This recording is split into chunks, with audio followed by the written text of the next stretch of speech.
Ladies and gentlemen, welcome into the Collective Consciousness Show, episode number 41. I have my guest, someone that I've known for a while now, but we haven't been able to do it, Mr. Stephen Berger. He's head of admissions at Concordia Prep, lacrosse coach, Yep. mentor, teacher, Yeah. to me, specifically, to many others. Sure. How's it going, Mr. Berger? It's going awesome. It's going awesome. Thanks, Colin, for having me. Like we said before, what's 2 years in the making, maybe more? Yeah. I think when you were coming up with your, like the logo, even. Yeah. You were in those, like, in the stages, in this office. Right. Trying to brainstorm, come up with stuff, figure out what we want to do, how we want to do it. Sure. Sure. You helped with the logo. I know I had... You had multiple, like, kind of ideas and options, right? Yeah. I thought that was cool. Yeah. And then we decided on one that, it sticked. There you go. Yeah. 41 episodes? This is 41. Wow. So I did one last night, one today, another one Monday. So just trying to crank them out. Yeah, that's content right now, right? As much as you can. There you go. That's how you do it. Cool. So let's get in. I had a couple things, I guess. I know we only got an hour, so we'll keep it, kind of brief. As much as we can. Can we keep it brief? I don't know. Yeah, I don't know. We'll see. Well, one thing me and you have talked about a lot. Okay. Extraterrestrials. Okay. That's something me and you have kind of delved into. For sure. But now on camera. Yeah. Let's talk about it. Yeah. Well, where's my mind on the E.T. world? Yeah. Well, I love the movie. Let's start there. Right. It's a great movie. I mean, when you think about, for me as a past, growing up, that movie was very, I don't know what the word I'm looking for is. I guess there was a lot of emotion in that movie too because of the kid and the connection, right? Right. And like at our day and age, aliens weren't really talked about. There was like definitely some skepticism, right? And then I think the ripple effect from E.T. to then, as you see, the cinematography world, went on about the different aspects. And for me, like being able to look back and say, was E.T. something eventually that this world could identify of there being extraterrestrials out there? Is there another life form? I don't know, right? Like, I think there is, probably. Yeah. There's been so many different instances or weird, things that have occurred where, nobody can really explain it. Right. So I could lean into the category of being one that is curious more about it. Yeah. But it's also like, do I have to see it to believe it? Right. Do you have to see a humanoid being land on your front lawn and try and abduct you? Yeah, exactly. Or like, how far does it go? Or if I hear a weird noise in the air and, you look up and it's not your typical Southwest or Delta Airlines, Yeah. Right. And I think also look back at the signage that the crop dust, the crop world experiences.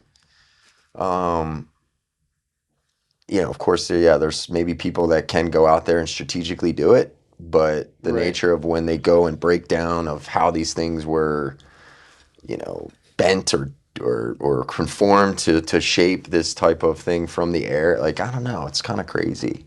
Right. So. Well, my question is, and I think that there's life out there. Okay. We don't know what it is. Right. How much of what we see, like on the news or people's, firsthand accounts, how much of that is actual extraterrestrial life from other planets? Right. How much of it is some, our government or the Chinese or whoever testing technology that we have no clue of? Mm-hmm. I think it might be a little bit of both. Blend. But there's never going to be transparency about, like, what do we know, what do we not know? Right. Yeah, I mean, I think especially from a public eye, is there, if they're in those rooms where there is evidence, what type of reaction would that create Right. if in fact this was unveiled that, for years, decades, that there has been this, and that, what would that, I don't know, show a country, Yeah. right? But I also look back and see, like I never, I'm gonna flip it, but like I never experienced, like in my faith, you know, Jesus Christ, right? Right. But I believe and I have Yeah. faith in that, right? And so like there's a component there where as I start to get a little older and a little balder and a little bit more of a perspective, I can kind of sit back and say, like, even though maybe I haven't seen something, back to what we Right. talked Yeah. about, is there still a part of me that can believe that there is some of this, extraterrestrial life, or if there's other things going on that we may not be as aware of. Right. So, um, the other piece is how much does that impact me on my day Right. to day, Yeah. right? Yeah. It doesn't impact you until there's an invasion, you know? That, or maybe there's some good to it. Yeah. Like I don't, maybe there's all this like skepticism around it is if it's like a negative, Yeah. and in theory, like maybe there's, I don't know, maybe there is a positive aspect of it. Right. Maybe they want to help us. Sure. I Yeah. don't know. Who Maybe they want knows? to collaborate. Like For sure. a lot of people think that, something somewhere, the pyramids or, there was different life forms that built different things. I don't Yep. know how much I believe that, but Right. there's a lot of theories out there, Yep. and, seems like there's some evidence. How much of it is fabricated? Again, I don't know. Right. Right. But because there's always, there's tons of stories, there's tons of things, and people have wild imaginations. Oh, no doubt. No doubt. When it comes to stuff like No this, they're doubt. like, we saw this. I'm like, I don't quite know about that, but Well, and with the quick content world that we're living in, right, nowadays it takes a matter of seconds for either somebody to post something to create that type right, of an engagement, or create something out of an AI type form, right, right? To yeah, try to create some conspiracy around something. And right, I mean, there's motives out there too, right? People who have, a drive to try to reinvent the wheel, or right, I right, have a mod I have a motive to prove something wrong or right, per se. yeah, So um it's for sure, from a, like you said, from a wrangling perspective of understanding what's real, what's not, right, what content can be felt more real, yeah, vulnerable, like what's honest versus what's an opinion kind of right, deal, maybe. yeah, So reading through that is a yeah, little bit more challenging in our world because of yeah, people's opinions and yeah. There's too much, broadcasters and right, and yeah, all this stuff, and yeah, you know, who says what, and you can't always give credit to everybody, you for know. sure. Well, and you have now go down the side road. I'm good at that, folks. But like, from an example of a student who came out of meteorologist school, was going to be a meteorologist, got into a broadcasting company. Won't mention the name, but as this person's doing their research in meteorologists and kind of coming up with, okay, today's forecast, or this is projections, what she was told is, regardless of what her projections or what her analyzations are, she will always have to forfeit towards what the broadcasting company, the Right. national Yeah. broadcasting company goes with. So, Right. you know, well, this tornado here that I may think, Right. Yeah. regardless, I still have to Right. go with, right? And so there's that aspect of it too, where people don't want to be bound to just doing what the big man says, or the company or whatever, right? And then Yeah. there's some more people going against that grain, I think, in terms of like, no, this is my perspective, this is why my opinion or belief matters. Right. Freedom I'm of gonna speech share and it. Yeah. share it. Yeah, Yeah. exactly. Yeah. So there's just, again, one example where even though somebody who's very talented, gone and gotten a degree, skilled, trying to advance her efforts to grow in an industry, Right. and is come somewhat like, kind of pigeonholed with, don't matter what you believe. Yeah. The national is more important, right? Or Right. whatever. Yeah. So, And in some ways, it's becoming easier to do it on your own instead of now you don't have to join the big, corporate. You don't have to go to Fox. You don't have to go to, sure. NBC or wherever because people are doing it on their own. They're creating their own companies. They're doing their own thing. Yep. And increasingly, nobody's watching those. Yeah. Like Yeah. Joe Rogan gets 20 million more views than Fox News does. Yep. And they're like, oh shit, how do we figure it out? Right. Right. Tucker Carlson left, and And what's he on? He's on X now. yeah, and Yeah, he's and he doing stuff on blows up. YouTube, and it blows up, Right. and they're like, shouldn't have let him go. Same thing, like CNN let Don Lemon go, and they're like, shouldn't have let him go. Like Yeah. stuff like that. Yeah. It's becoming obsolete. You have your own platform like you're doing Yeah. now, right? Yeah. And I think what people value, at least for me, what I value is like the vulnerability, the authenticity, Right. and then the good old radio or national television. You're bound to what you can say and how you can say it. Right. And in these types of platforms, you have such a more you can get into people's perspectives. Right. And whether I believe them or not, or whether I have an opinion against them or not, like it's more genuine for me to hear that than somebody just reading like a teleprompter. Right. Right. That's Yeah, just me. 100%. Yeah. Yeah. Yeah. All right. So So do you believe in extraterrestrials? I think more likely than not that there's something. Sure. There's life form out Somewhere. there. Something. Yeah. I give it 98, 99% that there's something out there on another planet, somewhere else. Right. But again, until I see it, it's like, don't know if I fully believe it, And again, Makes sense. like you said with your faith, never seen Jesus, Sure. but, there's so many people throughout history that are saying there's eyewitness accounts. They saw Jesus. They, he performed miracles on them or they Right. saw him resurrect or, all this stuff. There's, archaeological evidence that there was a flood, that these things did happen. Yep. Yep. So, you either go with all the evidence that there is, Right. or you throw it out and you just kind of trust your gut, Right. Right. which more often than not, God's right and you're not. Yeah, exactly. So, Exactly. Yeah. Yeah. Yeah. Cool. Yeah. So let's transition into something. What's your favorite alien type movie? Do you have one? Probably be E.T. E.T. Yeah. Yeah. That's like the E.T.'s one of my. classic. I like Signs. Have you seen the movie Signs? No. I think Joaquin Phoenix. Did I say his name right? Joaquin Phoenix. He was in The Joker. Yes. Yeah. Okay. Yeah. So I think he was in it. He was just one of the like a regular character, but it was cool. It was one of those kind of storylines of like basically some sort of life form coming, and a little girl was keeping water around. She wouldn't finish her water glass.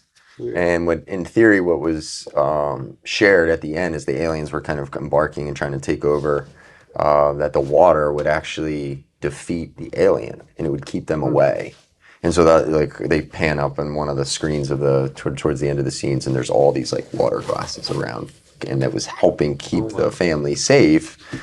But no one ever, And then they figured it out. So it was interesting. It talks about through all like the kind of like the signage on the cornfields and some of these like things happening that people couldn't explain and anything. So Yeah. but anyways, moving on. Yeah.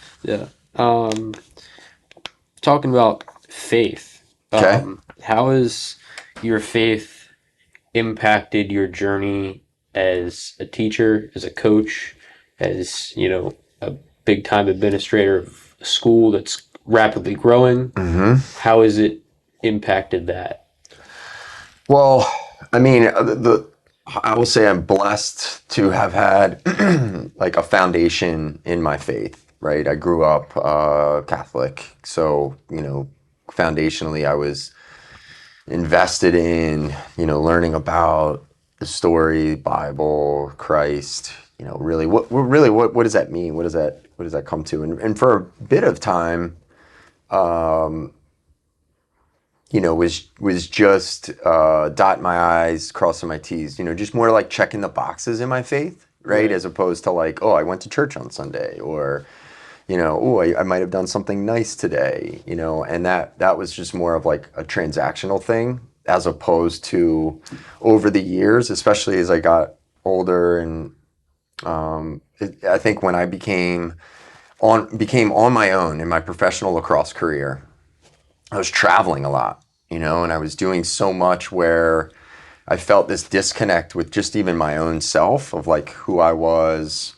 Of course, I have all these material things, but what rooted me back into like who I am, what am I grateful for, right? What are the things that I need to be more mindful of in terms of like my day to day, and like full circle, it came to fruition of investing some time of just simple like prayer. Surrounding myself in a school like this it makes it easier, right? On a daily basis, I get a chance to like talk about, in a comfortable way, God, Christ. But more to that is like talking about walking in the footsteps of God and Christ is really what I've tried to lean into when I come in, when I think about my faith, right? Like the actions, the conversations I'm having, how am I being a reflection of that type of kind of values and the things that I hold myself accountable for? Like, what does that look like to outsiders? Because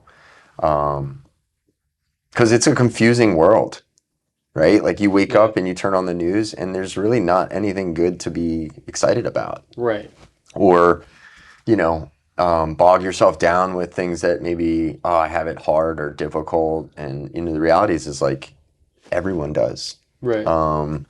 Life isn't easy, but when you step back from looking at it as a challenge, and you can kind of look at it as more of like the opportunity to live today, that for me has been my growing in faith, if that makes sense. Yeah. Because I'm going to make mistakes. I'm not perfect.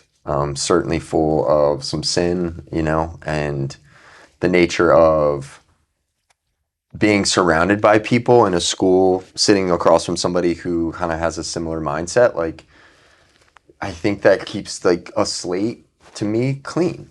Right. Right. And I also have a really healthy perspective now of other faiths, which I didn't have. I mentioned growing up as a Catholic, I didn't really like see much outside what like outside faiths and religions were about. Right. I'm married to a Jewish family. My wife's Jewish. Her dad is from Morocco. Her mom's from Israel. So I was blessed to have a chance to be kind of like welcomed into a new faith, a new religion that I don't know anything about, and quickly learned that we all read the Old Testament. Yeah. You know what I mean? Yeah. And quickly learned that our foundation in our faith alone is the first half of our Bible. Right. Right? It's very similar. So similar. Yeah. And then I learned more about like just the perspective of how they look at all of the things that we also look at as Christians, and how those are so comparable. And that didn't happen 10 years ago. Yeah. Roughly, right? So that was something in the last decade that I was able to see. So yeah, I think that for me, like every day being able to pray comfortably, being able to check my ego, I think that's the biggest thing for me is like, gosh, I don't need to be out there boasting about, I work at a wonderful school and look at all the great things I did. Or look at the mentorships that I've had, and oh, look at, that's, for me, it's more of like just being grateful that I'm a part of a community that wants to serve kids and has a healthy community behind it, that wants it to thrive. Those things I can kind of tear back on and be grateful for, which is helped me develop in my faith, if that makes sense. Yeah. You know? And it's easier when you have people around you that share the same values and ideas to help keep you in check too. For You know, sure. if you're slacking off, you're doing whatever, and then you've got, whoever it is, teacher, fellow administrator, whoever, Yep. and they're like, hey, you're slipping, Sure. like keep you in check in that way. Be like, hey, you're straying from God's path. Exactly. Yep. You're straying from the herd, Right. you know? And like, I think the other big component of like our faith works is not the words we say, because we're really good at saying things as Christians and any human. Like, I think the action, like I thrive in the fact that, when people put their words, to work, that is like something really cool, and not looking for like some credibility or recognition for it either. You know what I mean? Yeah. You have to do it for the right reason. Exactly. You can't, just start following Jesus because it seems right, it feels right, or someone told you that's the way to go. You have to do it because you want to do it, because you feel it's the right thing to do. Exactly. That's how it becomes a chore is, oh, I have to do this. I have to pray. I have to go to church. I have to read my Bible. But if you don't feel like you should actually be doing it, if there's no intention behind it, Right. then it's almost as if you're not doing it at all. Yeah, You know? yeah. I mean, and like I said, I was like the kind of like I check in the box. We try to turn terminology around from having to getting to. Right. You know what I mean? You hear that all the time. Yeah. Of like, I have you the don't. privilege of doing this. I might not like No. it, but there's someone out there that doesn't have to do this part of my job that I love. Yeah. You love your job, but might not like, dealing with the stress and all the people that are constantly depending on you and Sure. all that stuff. Sure. But you still love it. Yep. Doesn't Yep. mean you're not going to get frustrated, but you get to do it and someone else doesn't. Yeah. Exactly. Well, and also kind of putting myself into a place where, like, look, I'm trying to help serve people, and in some cases, like, I can't serve everybody. Right. Not because I don't want to, but in some cases I just, I can't. Right. And so my faith has also taught me to find that honest approach of, look, I'd love to be able to be of service. I'd love to be able to help, but, being honest is so much easier sometimes, even though it's tough, right?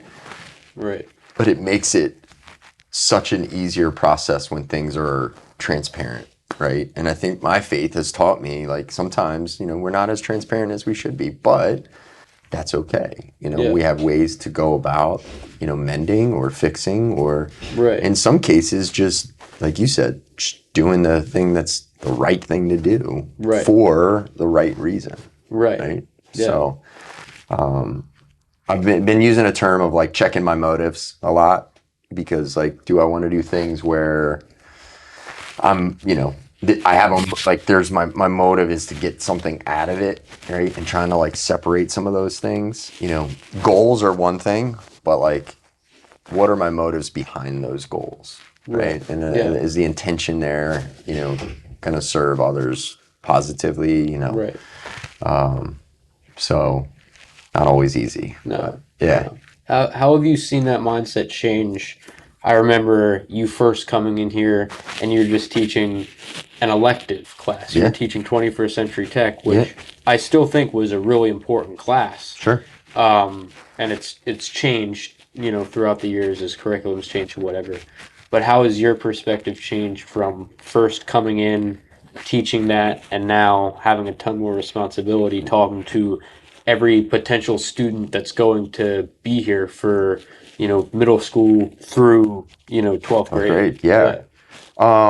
It's definitely it's different, right? Because one, when you're in the classroom, your job, your focus is the kids, and trying to build tools and skills and build relationships. And so removing myself from that space, all I've done is instead of like having like a classroom right now, instead I'm working with our individual families in specific to their child, right? And that's kind of been a cool approach because everybody comes in with a different reasoning of why Concordia Prep, right? And so then being able to kind of like dig into that and look into like exactly what and why this school could be a benefit to your child. I won't say it's any more pressure than being in a room with kids and teaching them, because the reality is like you want your kids to know the content, perform well, and to be able to execute it, right? Right. Understanding. The same kind of pressure and challenges here is again, getting them to understand more than just the sticker price, right? Or Right. getting them to understand the value of being in a school like us, from a Christian environment to a small personal space, dedicated teachers, students, etc. Like those are all great bullet points, but what I've found is now that relationship when I call or talk to a prospective family, or retention, working on keeping the Right. families, Yeah. that are here continuing to come back, is really that relationship, right? That Yeah. connection that they can have where they can pick up the phone if they have a problem, if they have a question, if they're excited about something. Being able to have that first opportunity to then share kind of like, this is what we're about. Right. I, I I love coming to work every day because it's the kids and the teachers that make this place special, right? You know it. You've been an alum. Your brother was an alum, is an alum now, and it's a horse of a different color. Yeah. And this school is something where you're either gonna really love it and take advantage of it, or you're gonna, you know, struggle with it. And Yeah. that's just the nature of any high school out there, or any middle Right. school, right? And I did both. And you As can know, do, yeah. and I did Right. too, And that's right? a lot of that happens a lot throughout high school, throughout I mean, really college too. Exactly. Like In life, yeah, in life. It's it's a a way feeling of to, it's a way in particularly talking about a Concordia prep. It's a way for us to intentionally have some connections, but also have some ways to pull some of these gifts and talents out of some of these kids that they may be fearful of, or they may be hesitant towards. And it's not for everybody, right? I mean, but if it is, like, there are things that are going to be really great for you here, and there's going to be things that are going to be really difficult. But like you said, that's life. There's days that are really easy and cruising as my work. yeah. And then there's days that I don't have enough hours to complete everything. Yeah. That's life. Right. I think being in a school like this, where the kids can build those connections and relationships with fellow staff and teachers, that is the bridge that we're trying to build here, right? Is that there is someone here at this school, student, teacher, staff member, that you will be able to connect with, that will help you, find that drive, find that passion, find that love to help you get to that next chapter. So, and you're proof of evidence, I am. right? You remember you were here my freshman year. Yeah. That's when you taught 21st 21st Century Tech. Tech. Yeah. And then, you kind of saw me go throughout the rest of school, and it was an interesting process. For 'Cause, sure. And I think for me, I put myself in the shoes of students here in terms of what I went through as a kid. And sometimes that experience can help. You and I had many conversations about my journey and things, right? And I think when kids can see that we are human too, we Right. sat Yeah. in your Yeah. seat, we You're not went. just a guy behind a desk. No, and we're also not somebody we're not all valedictorians, Right. right? We all didn't get 4.0s or 1600s on our SATs. Right. And so, being able to have our kids see that, we are human too. Yeah, we went through life at a different time, and we might have experienced things in a different way, but some of the things that don't change is, how you treat people, how you become that best advocate for yourself. We talk a lot about how, like, hey, if I want something, I got to go out and do it. Right. And I got to be proactive in that. Sometimes that's using my voice. Sometimes that's just working my feet. So Yeah. Back to being honest. Right. Right. That's The fluff in this world today is there's just too much of it, and I like to try to cut through it. Being honest with somebody and saying you're not doing what you're supposed to be doing is much easier to hear than you're doing okay. right. Right? Telling somebody what they want to hear. Yes. I had you tell me multiple times, turn that assignment in or I will bang you over the head with this hammer. Exactly. And did it work? Sometimes, other times not so much, but you start to, and I did this. I started to get a better perspective of, like, they're telling me this because they care about me. Right. They're not telling me this because they just constantly want to tell me things to do. Right. Right. So as soon as that went out, out Right. one ear and out the other, of like, then I could gain, and maturity comes a little bit with that, right? Yeah. Yeah. It's kind of like, okay, this isn't, just to get me to do something to, Yeah. No, it's because he cares and we have a relationship and he's trying to be honest with me because he wants me to succeed. Exactly. But I think a lot of people don't understand that about teachers. Right. And it's hard to find those teachers, I feel like, because it's hard to connect sometimes and really understand, like, like Dr. Z, for example. Mm-hmm. He has a different way of doing things. Mm-hmm. Mm-hmm. Sometimes students don't understand, like, he really wants them to succeed. Oh, he's giving me this big paper, he's giving me this, he's giving me that. Because he's pushing you. He's making you go outside your comfort zone when some other people aren't, Exactly. And I think a lot of people appreciate that, and some people really don't like that. Yeah. And part of that is fear. Yeah. Right? Like, am I afraid to step into this vulnerable space and challenge myself?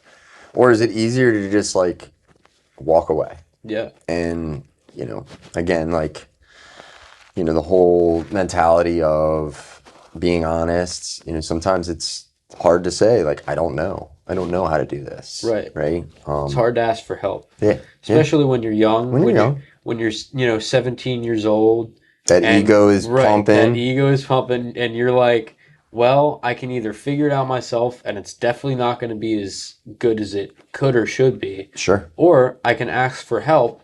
It's that whole, like, judgment thing. People feel like they're being judged all the time. Yep. I can't come to you for help because you're going to look down on me. Right. It's usually not like that. No. Most teachers don't have that mindset of, here comes Colin. Here he goes again. Yep. He doesn't know what he's doing. Unless it's like the boy that cried wolf. Right. Where there is no pattern to your efforts, right? If it's just a continual hamster wheel of, like, coming in, same soul. But, like, Yeah.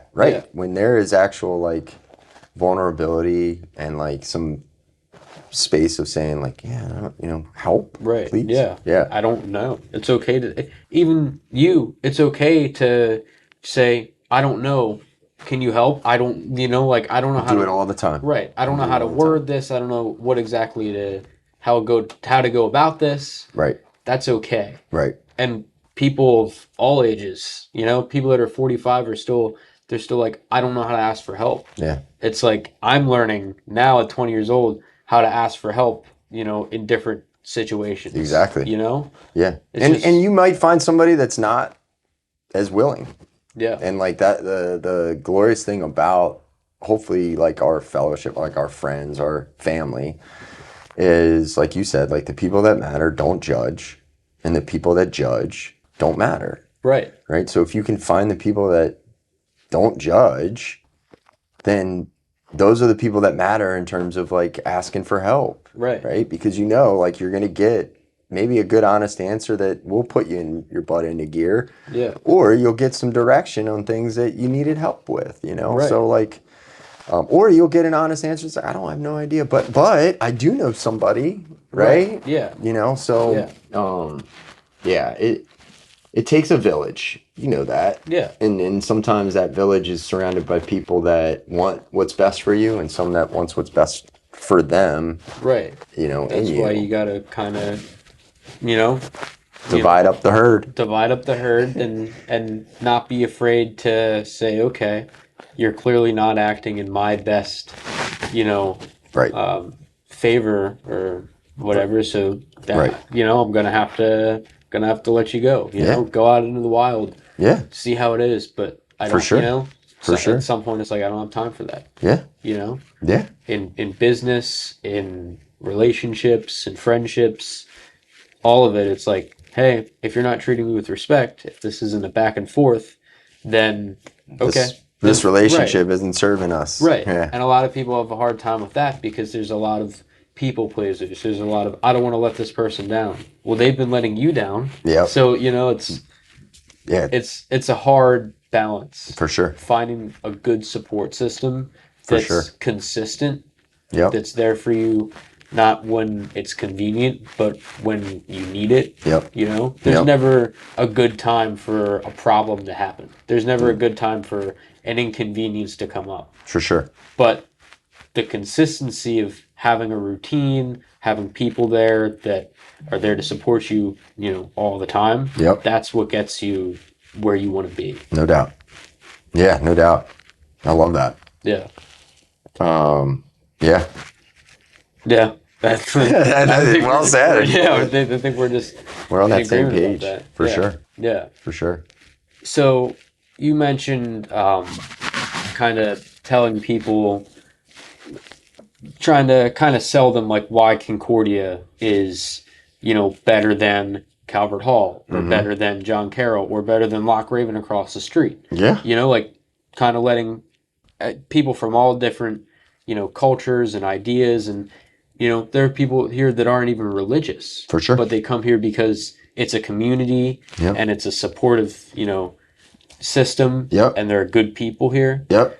For sure. Seeing kind of how other things are done in other schools, Okay.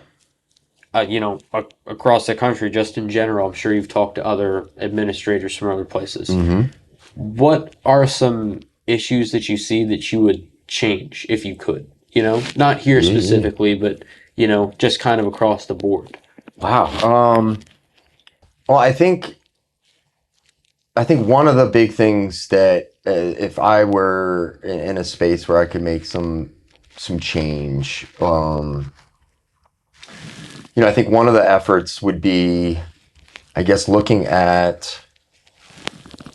I think one of the biggest efforts would be probably looking at how we can help our top 10% in any school continue to be challenged. And then you always talk about those bottom 10% in school that need to be supported. How do we cater to that middle group? And for me, that is the biggest challenge because that's usually your biggest student population, right? And so you can create all these wonderful programs, or you could try to put some new course scheduling and all that kind of fun stuff together. But I really think what it comes down to is like actually getting into the meat of individual students, right? And being able to like talk through like what is the barrier of you from stepping into, this next group of, maybe what you're capable of, right? Right.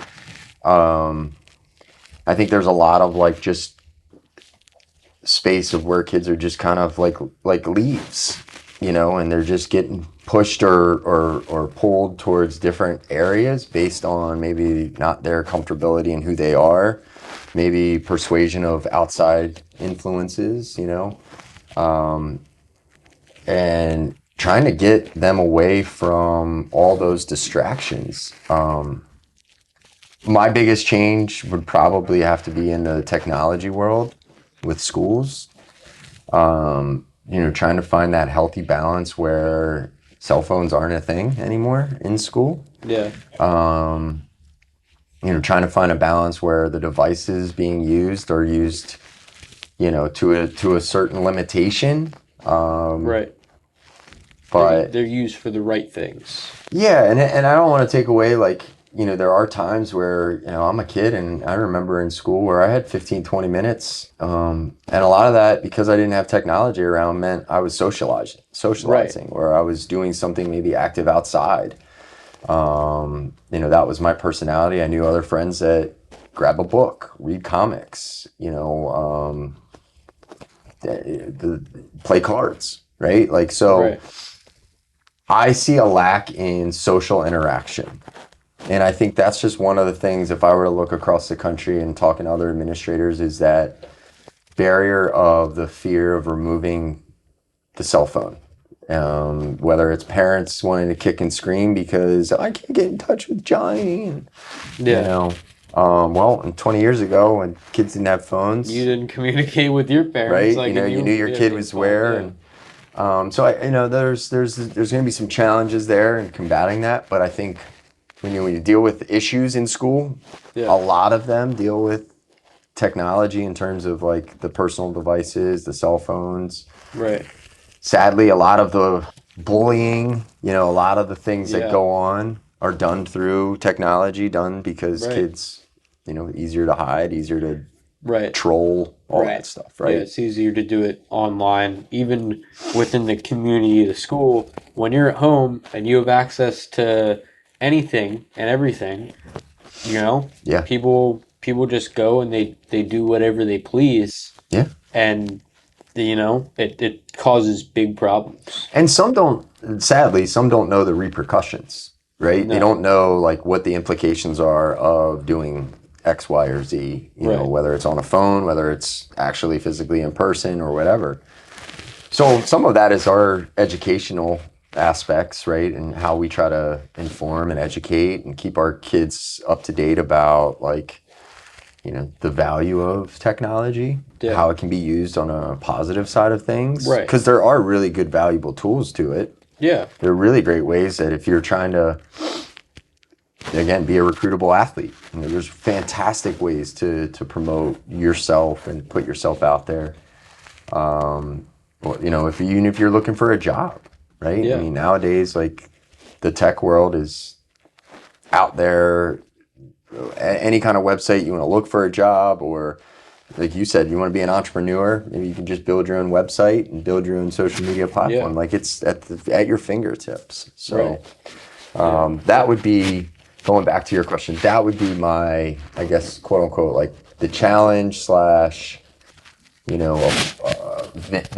of the vision I would look at from a perspective of helping serve kids, not only at Concordia Prep, but on a national stage.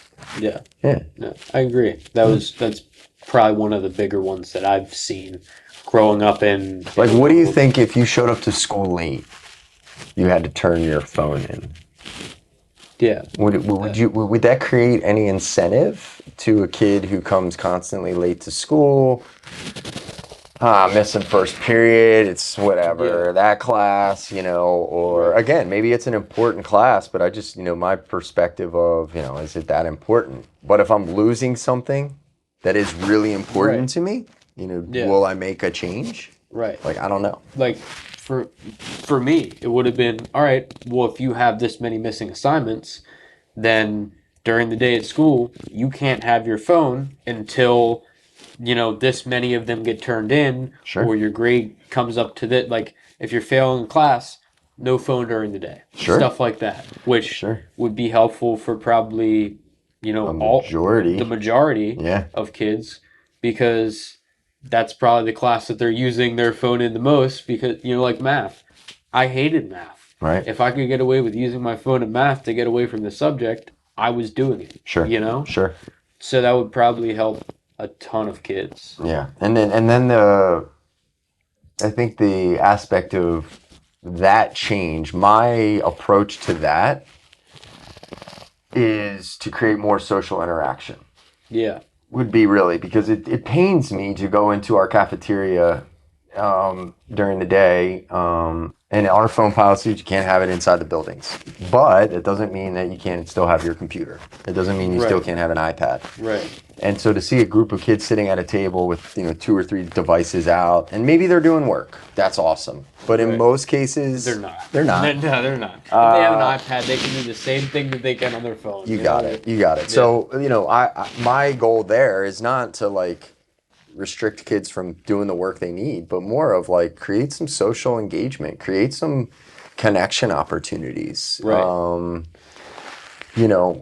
I say this because it's important to me. Like if I had a student athlete that wanted to play college lacrosse, for me, the connections I made by the world I lived in and playing lacrosse, coaching, being in the industry, like I feel comfortable picking up the phone whether I know somebody like a college coach or I don't. Right. And that's just been my overall like social engagement is in order to get something, I needed to pick up the phone. Right. I needed to call somebody. I needed to engage with that person.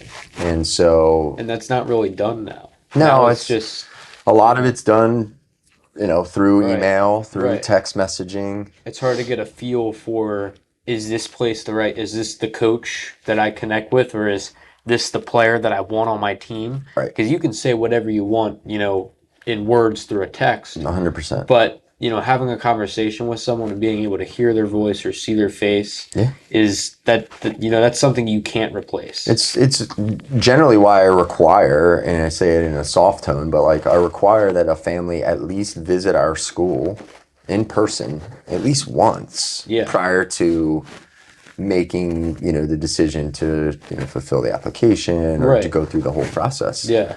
Because that's a big financial thing, but not only financial, it's like, this community, is this really the right culture for me? Yep. For the next, just say 7, four, 4, whatever, next few years, Exactly. Like that's, I mean, there are people out there that can not test drive a car and buy it. right.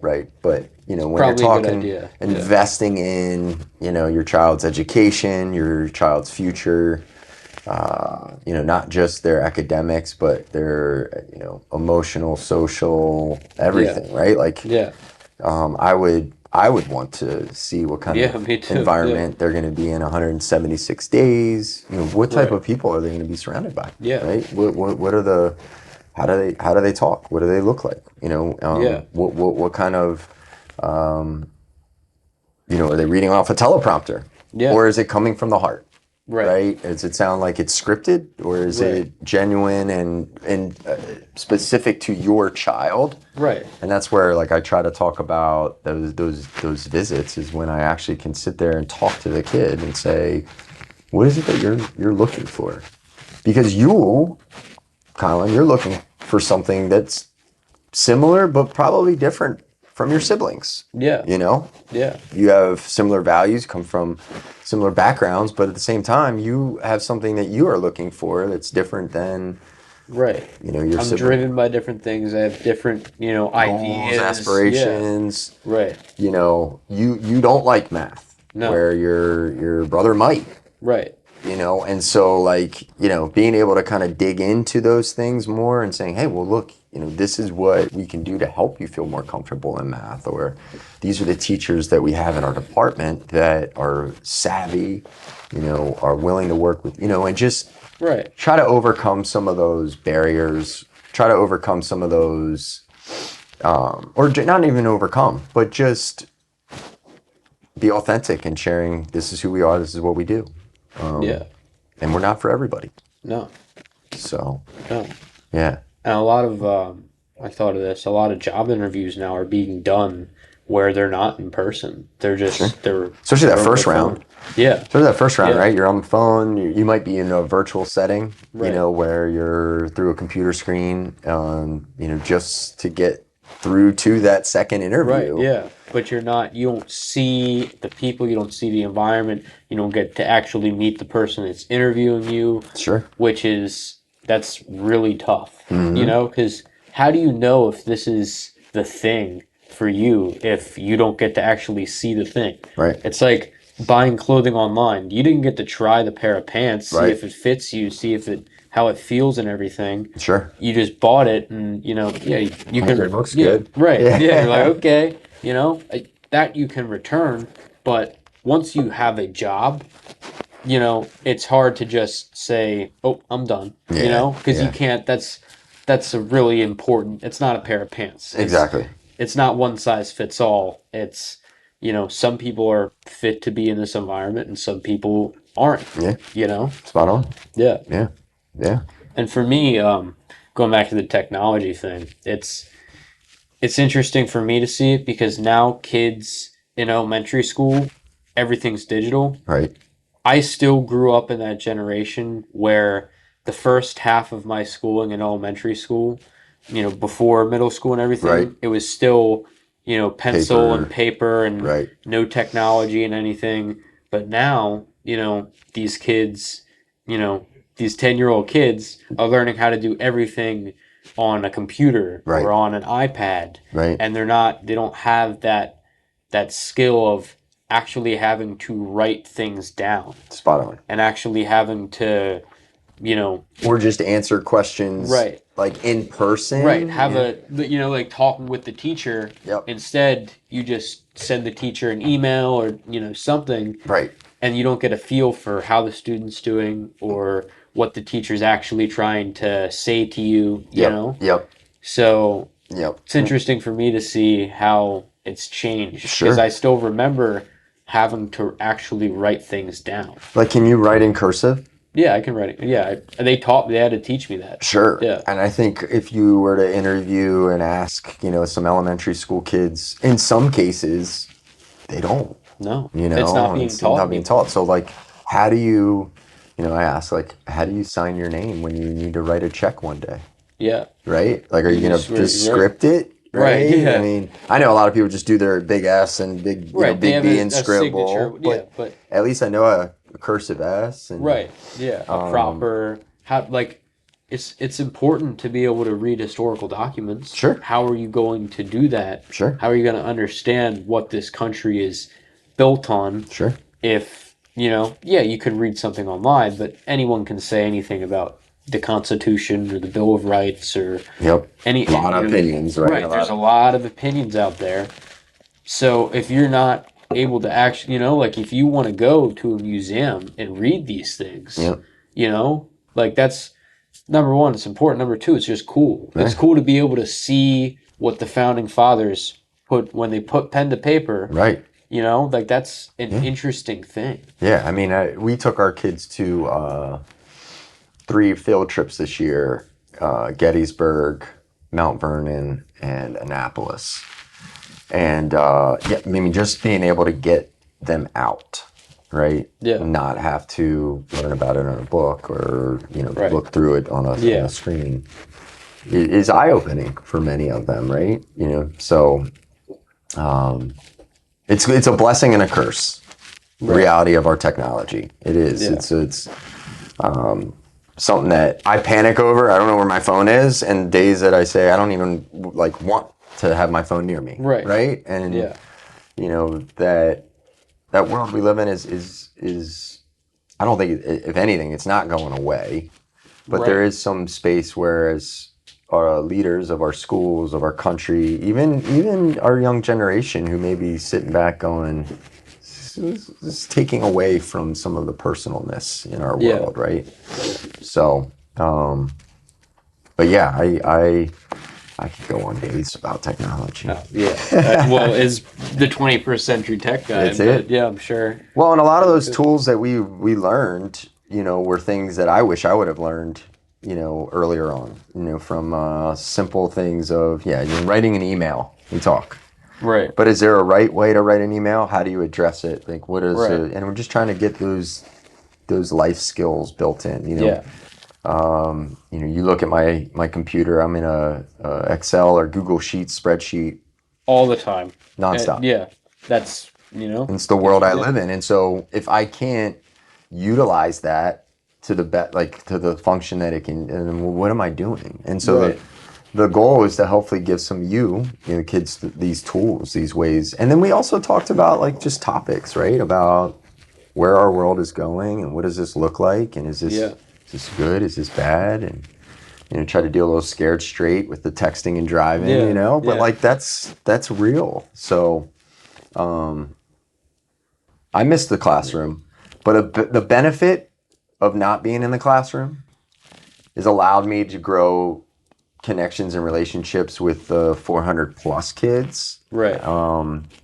As opposed to maybe like the 70 or so that I was kind of really working with on a daily. So, right. Much harder with that larger group, but it's also, different reward piece of it. So, right. Yeah. Carter, did you have something you wanted to say? 5 minutes. Oh, 5 minutes? We got 5 minutes? Okay. We're rocking. All right, we're rocking. How many more you got? You got more? I got a couple more. You do? I got one that Just a couple? I didn't know how deep we wanted to get into it. You and I get deep into something? That doesn't happen. No. It never happens. It's never happened. All right, I got two more things left. I got one kind of deeper thing. I don't know how deep we want to get into it. All right. And one more that we can end with. So cool. One of them, this was a story from a couple weeks ago. Okay. You might have heard it. You might not have heard it. Okay. In Louisiana, law was passed, 10 commandments in every classroom. Got it. And a lot of people love it because that's, that is kind of a historical document in and of itself. Right. But a lot of people are like, separate church and state and the whole thing. Yep. I'm going to have to go with that. I think there's got to be some separation. That's what you think? Yeah, I mean, only in the public ranks. Right. I mean, because if you're talking about, you have sectors out there, schools like ours, where, our focus is that. Like, our goal and our focus is to bring kids closer to Christ. Yeah. And so in that respect, like, sure, the commandments should be around and the discussion around that. Now, when you're talking about public, then why don't you have other variations of what other faith denominations believe in? Right. Right? Yeah. I mean, that would be my perspective. If you're going to go with one, then why not embrace all?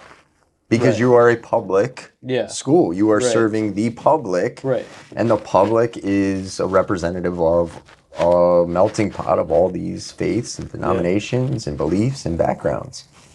So only in the perspective of that it being a public school. Right. Right? There are I'm sure students that are maybe of different denominations or beliefs, and so is it fair for them? Right. That would be my of course, I don't expect a Jewish school to have our 10 commandments up. Right. And vice versa. Right? I mean, that's just the nature of being in a private sector in a school where that's where our focus is this.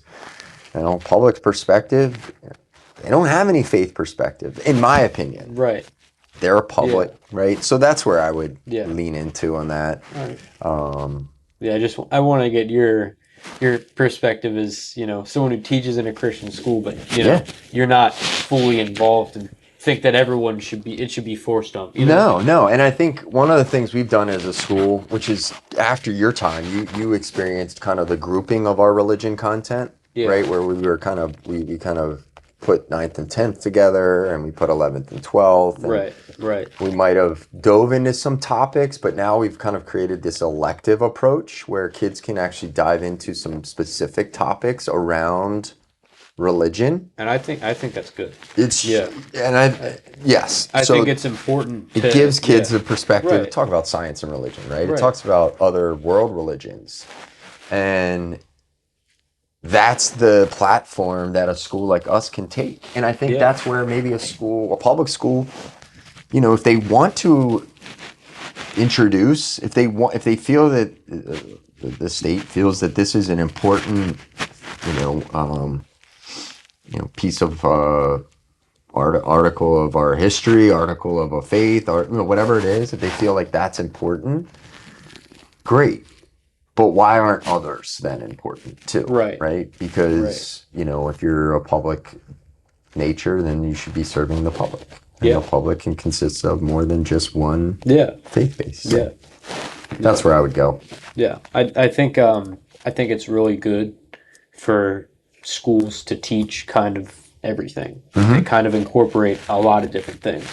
Perspective. You know, I think that as a Christian school, you know, teaching about other religions, not trying to convert people, but teaching about other religions, that's something that other schools might not do because they're so set and so rigid in their ways. Right. But if you don't understand, if you're ignorant to, you know, everything else that's going on, then you won't understand issues that are like the war in Gaza or stuff like that.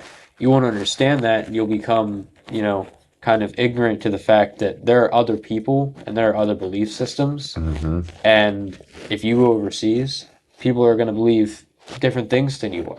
You know, 100%. You mean you can go to Israel and be surrounded by like 15 denominations around the prayer wall, and it's totally and it's normal. Right, it's normal, and it's it's like it's really a melting pot of people, and it's great, and it's good to have that diversity. Right. I think the Ten Commandments are great rules to live by. I think that, you know, don't kill somebody, don't steal, don't, you know, commit adultery, don't, you know, kind of lust after things, covet is another word. You know, I really like those sunglasses, I really want them, you know, don't be jealous of somebody. I think those things are really important. Respect your mother and father. But do I think that everyone, you know, should be forced to see those things every day? Probably not. Right. You know? In that I think it would cause in that arena. Right. In that arena. Yeah. I 100%. think that you know, I feel the same way about the whole Pride Month thing. I appreciate it. I respect it. But if everyone's, you know, being kind of forced to celebrate it when some people, you know, aren't gay or don't respect that. I don't think everyone should, you know, have to participate with the thing, because I mean they're doing that in public schools too. I think kind of it's public, so if you're doing one thing, do everything, or don't do it. But it's a tough balance, because you want to incorporate as many things as possible, and if you don't, then one group is always going to be upset at you. Exactly. You know? Exactly. Yeah. Yeah, and get ready because of the election coming up. Yeah. You shall see. Yeah. I didn't have any plans to get political. Please. So I know that's done enough. It is, right? It's done enough. So it's kind of tired out at this point. Exactly. You know? Like, buckle your seatbelt is more or less. Buckle your seatbelt. You'll, you know, in the next couple weeks, months, stuff's gonna happen, and you just kind of got to be like, okay, well, I'm along for the ride. Let's see. It's like the log. It's like the water log roller coaster where you strap yourself in and let's get going. If you get wet, you get wet. That's how it is. That's how it is. You know. Yeah. That's. Oh boy. You know. So. All right. Well, I got one more thing. All right. Kind of a lighter thing. It's you know, what's your daily routine? There's a lot of people out there that are kind of searching for one and finding one that works, and there's a lot of different ideas about what you should do, when you should do it. So what's your kind of daily routine? You wake up, you know, do you exercise? Do you do this? Do you do that? Yeah. So my alarm usually hits around 5.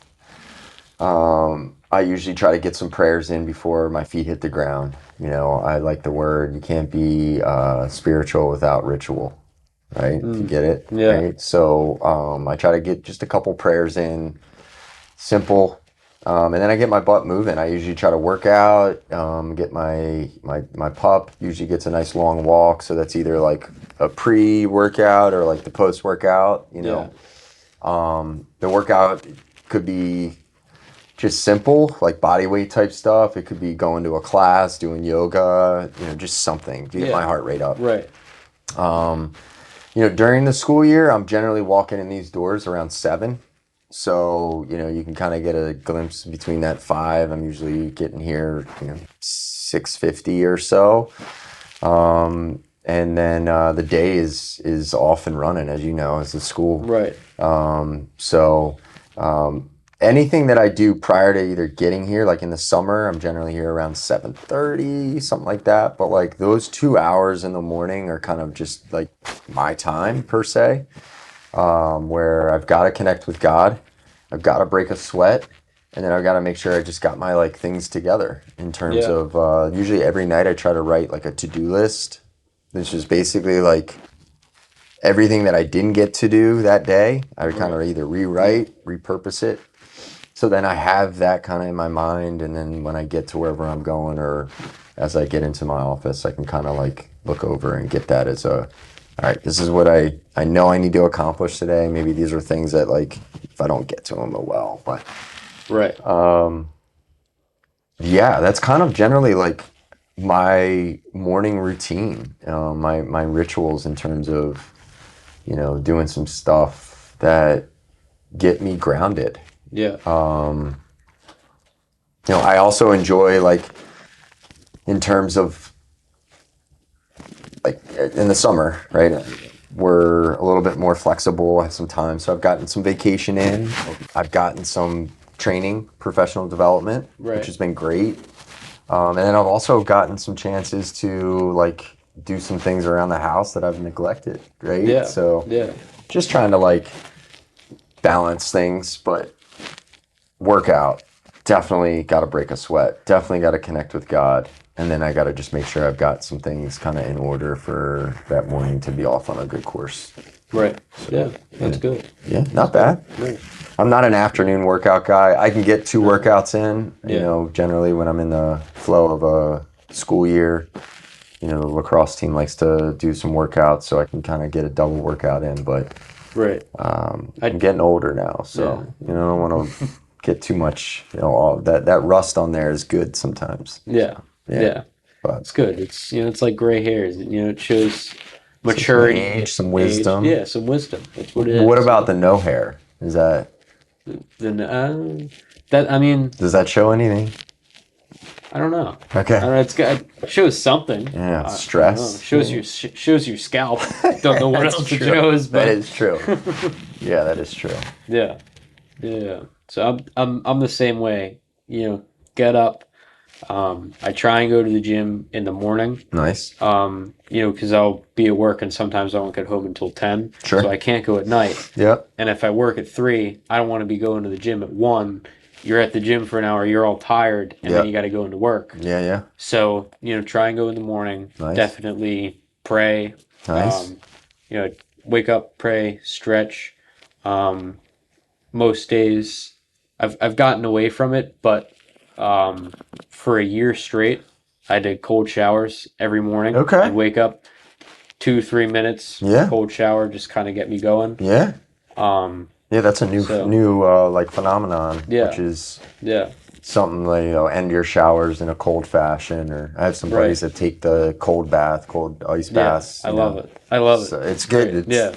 First couple seconds or minute maybe is painful. Yeah. Then you get through past it. that, It's you're good. And it's good. it's good for you. Yeah, it's good for you. Sure. Yeah. Yeah. For sure. So, anyways, Sweet. it was great. We did. People. We had a great hour here. I think we had a little bit more. You did a good job. I appreciate that. Thank you. And the time doesn't matter. Yeah. More or less, the time that we got to dive into some topics was solid. So Yeah, it was great. This was a couple years in the making. Couple and years. we did it, and it was great. we got to sign up for round 2 now, Yeah, yeah. because I know this there's some more topics that I'm sure we could dive into, Oh, 100%. and maybe I can bring some thoughts and some questions Yeah, for you next time. yeah. If we want to do that, we always can. I like it. So it probably went better now than it would have when I was still here. I think that I've kind of Probably because I would have made you do your homework before we you would got have the made podcast going. right. Yeah, it would have which- been that, or I would have been sitting here doing math equations, trying to get those missing assignments done. Yeah. Also, I'm a different person. I've matured. I've grown. I'm doing different things. The podcast is better now than it was 2 years ago. Yep.